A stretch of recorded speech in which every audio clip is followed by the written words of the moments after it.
Hello everyone, welcome back to my channel Sanshree. আরও একটা নতুন ব্লগে সবাইকে অনেক অনেক ওয়েলকাম আর অনেক অনেক ভালোবাসা। সবাই কেমন আছো? আশা করছি সকলে খুব ভালো আছো আর আমি তো অনেক ভালো আছি। তো দেখেই বুঝতে পারছো একটা বার্থডে ব্লগ নিয়ে চলে এসেছি। আর বার্থডেটা কার বলো তো? চিনির বার্থডে। তো দেখতে দেখতে চিনি কেমন 1 বছরও হয়ে গেল বুঝতেই পারলাম না। আর আজ চিনির প্রথম বছরের জন্মদিন। তো আজকের ডেটটা ছিল 24শে এপ্রিল। হয়তো ব্লগটা তোমাদের সাথে কয়েকদিন পরেই শেয়ার করব। তো যাই হোক, এখন থেকে ব্লগটা স্টার্ট করেছি। এই যে দেখতে পাচ্ছ বার্থডের কী জিনিসপত্র আনা হয়েছে আর কি, সেগুলোই তোমাদের সাথে প্রথমে শেয়ার করে নিচ্ছি। আর এইগুলো হচ্ছে চিনির ফটোশ্যুটের মানে কপিগুলো আর কি, মানে 1 মাস থেকে পুরো 12 মাস পর্যন্ত প্রত্যেক মাসে ওর ফটোশ্যুট করেছিলাম। তো সেগুলোই তোমাদের দাদাভাই বের করে নিয়ে এসছে বার্থডের ওখানে ডেকোরেশন করব। আর এদিকে বাড়িতে সব রকম রান্নাবান্নাও শুরু হয়ে গেছে। আমি খুব একটা ব্লগ করতে পারিনি, মানে বেসিক ক্লিপ নিতে পারিনি, অল্প অল্প করেই নিয়েছি। মানে বুঝতে পারছো বাড়িতে আমরা খুবই কম জন থাকি, তাই সব কিছু অ্যারেঞ্জ করার জন্য আমরা খুবই ব্যস্ত ছিলাম সকাল থেকে। আর আজ বাড়িতে অনেকে আসবে, আমার ওই বাড়ি থেকেও সবাই আসছে, ওরা বাড়ি থেকে বেরিয়ে এসছে, ফোন করেছিলাম। আর আমাদের বাড়ির এমনি অন্যান্য আত্মীয়রাও সবাই আসছে। আশা করছি সকলকে নিয়ে আজকের দিনটা খুব ভালো কাটবে। আর তোমরা ব্লগটা পুরোটা দেখতে থাকো, একটু স্কিপ করো না, আশা করছি তোমাদেরও ভালো লাগবে। আর এই যে তোমাদের দাদাভাই বেলুনগুলো নিয়ে ফোলাতে বসে গেছে, তো ওই ডেকোরেশন একা করেছে আর কি। আর আমি একটু একটু হেল্প করে দিচ্ছিলাম। এর মধ্যে চিনিও ঘুম থেকে উঠে গেছে, ও ব্রেকফাস্টটাও করাচ্ছিলাম। আর ও তো খুব খুশি হচ্ছিল এটা ওটা দেখে। বেলুন তো অনেকগুলো ফেটে গেছে। আর এই যে দেখতে পাচ্ছ আমি ওকে হ্যাপি বার্থডে উইশ করলাম, তাই ও আমাকে হামি দিয়ে দিল।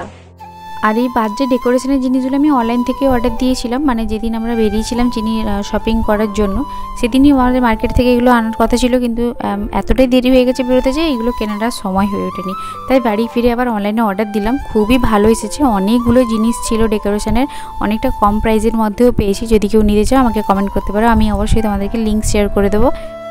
আর এই প্যাকেজটার মধ্যে সবচেয়ে স্পেশাল জিনিস যেটা ছিল সেটা হচ্ছে এই যে 1 মান্থ থেকে একদম 12 মান্থ পর্যন্ত ফটো লাগানোর ব্যাপারটা ছিল।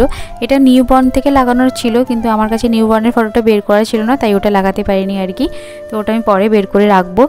আর ফটোগুলোও তোমাদের সাথে ভালো করে শেয়ার করে দেবো। খুবই ভালো লাগছিল দেখতে। চিনিকে একদম 1 মাস থেকে 12 মান্থ পর্যন্ত ওর বেড়ে ওঠাটা নিজের চোখে দেখতে পাচ্ছিলাম, খুব ভালো লাগছে।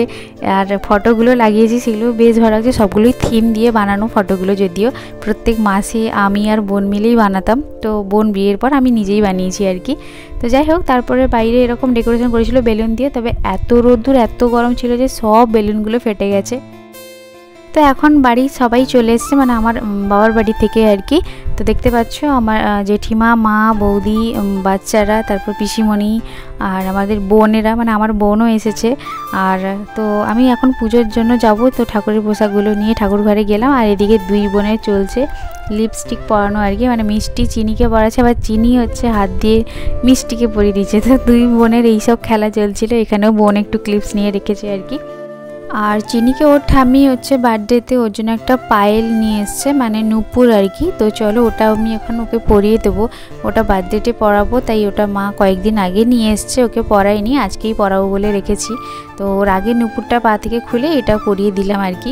বেশ ভালো লাগছিলো, আর শব্দটাও বেশি হয়েছিল, বেশ মজাই পাচ্ছিল।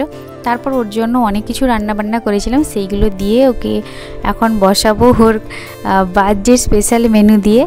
তো যাই হোক, ও তো এত কিছু খেতেই পারবে না, তাও তো প্রথম জন্মদিন বলে কথা, একটু স্পেশাল আইটেম দরকার। তো সেরকম স্পেশাল কিছু ছিল না, তো মোটামুটি আমরা যেরকম পেরেছি ওর জন্য আয়োজন করেছি। আর চিনি এখন নতুন পোশাক পরে রেডি হয়ে গেছে, এখনও লাঞ্চ করবে। যদিও সকাল থেকে সবগুলোই নতুন পোশাক পরছে, আজকে জন্মদিন বলে কথা, একটু তো স্পেশাল হতেই হয়। আর এখন দেখো 2 বোনের পোশাক প্রায় সেমও হয়ে গেছে। আর আজকের দিনটা তো আমার কাছে অনেক বেশি স্পেশাল, বিকজ আমার মেয়ের জন্মদিন বলে কথা। তো 24শে এপ্রিল দিনটা আমার কাছে সবচেয়ে সেরা একটা দিন, যেদিন আমি প্রথমবার মা হয়েছিলাম আর কি। দেখতে দেখতে আমার মাতৃত্বেরও 1 বছর হয়ে গেল। আর চিনির সাথে আমার এই 1 বছর কীভাবে যে কেটে গেল আমি নিজেই বুঝতে পারিনি, ও কী করে 1 বছর হয়ে গেল। মনে হয় যেন এই কয়েকদিন আগেও হয়েছিল। তো যাই হোক, তোমরা যারা আজকের ব্লগটা দেখছো তারা সবাই চিনিকে অনেক অনেক আশীর্বাদ করো, ও যেন ভালো থাকে, সুস্থ থাকে, আর আমরা যেন ওকে ভালোভাবে একটা ভালো মানুষ তৈরি করতে পারি। ফাইনালি চিনি এখন লাঞ্চে বসে পড়েছে। ও প্রথমবার পাঁপড় দিয়ে শুরু করলো আর কি। এতগুলো জিনিস বানানো হয়েছে ওর জন্য, ওর প্রথমে পাঁপড়টাই দেখে খেতে ইচ্ছে করলো। তো যাই হোক, প্রথম থেকেই দেখছি ওর পাঁপড়ের দিকে ন্যাকটা একটু বেশি আর কি। এত খাবারের মধ্যে ও বারবার পাঁপড়টাকেই তুলে নিচ্ছিল। তো যাই হোক, ওর যেটা খুশি ও সেটাই খাক। আর তোমরা চলো ব্লগটা স্কিপ না করে কন্টিনিউ দেখতে থাকো, আশা করছি সকলের খুব ভালো লাগবে।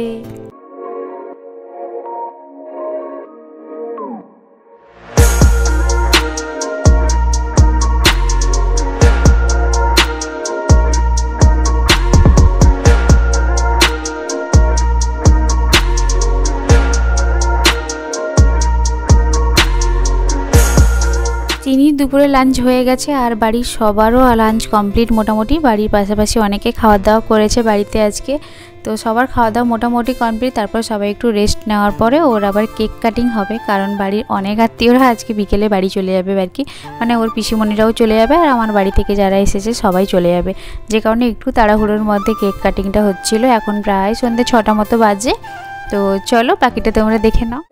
লক্ষ্মী সোনা আদর করে দিচ্ছি তোকে, লক্ষ চুমু মায়া ভরা তোর মুখে।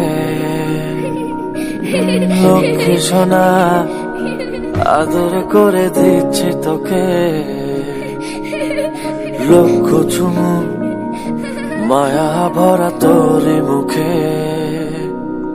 কলিজা তুই আমার, তুই যে নয়নের আলো, লাগে না তুই ছাড়া, লাগে না তো যে ভালো।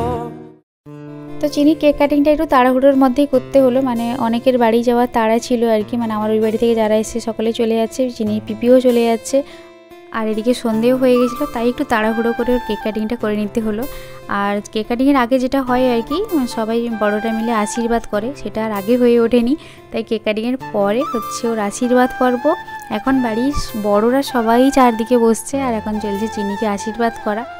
আর চিনি তো কেমন অবাক হয়ে যাচ্ছিলো ওর সাথে কি হচ্ছে, সবাই ওকে কী খাইয়ে দিচ্ছিলে, সব কিছু বোকা বোকা হয়ে দেখছিল আর কি। তো আর আমি ওই মুহূর্তে একটু ইমোশনাল হয়ে পড়েছিলাম, কেন জানি না। আর এরকম পরিস্থিতি আমার কাছে প্রথমবার, বাচ্চাকে কোলে নিয়ে ওর বার্থডে সেলিব্রেশন বলো, আশীর্বাদ বলো, সবটাই। তো সব কিছু মিলিয়ে আজকে দিনটা খুব ভালো কেটেছে। তোমাদের ব্লগটা কেমন লাগলো জানিও।